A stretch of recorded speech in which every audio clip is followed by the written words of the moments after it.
সফলতার ১৩তম বর্ষে পদার্পণ উপলক্ষে নেত্রকোনায় ইসলামী ও জেনারেল শিক্ষার সমন্বয়ে পরিচালিত আল হুদা মডেল মাদ্রাসার সবক অনুষ্ঠান ২০২৫ অনুষ্ঠিত হয়েছে।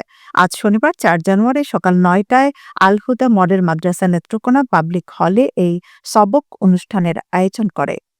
আল হুদা মডেল মাদ্রাসার প্রতিষ্ঠাতা ও পরিচালক মাওলানা আহমদ বিন আব্দুল খালেকের সভাপতিত্বে কুরপার শাখার প্রধান শিক্ষক হাফেজ মাওলানা আব্দুল আলিমের সঞ্চালনায় সবক অনুষ্ঠানে প্রধান অতিথি হিসেবে বক্তব্য রাখেন বাংলাদেশ জামায়াত ইসলামী নেত্রকোনা জেলার আমির অধ্যাপক মাওলানা সাদেক আহমদ হারিস। বিশেষ আলোচক হিসেবে বক্তব্য রাখেন গাজীপুরের বায়তুল ফালা জামে মসজিদের খতিব কৃষিবিদ মোহাম্মদ মুশাররফ হোসাইন।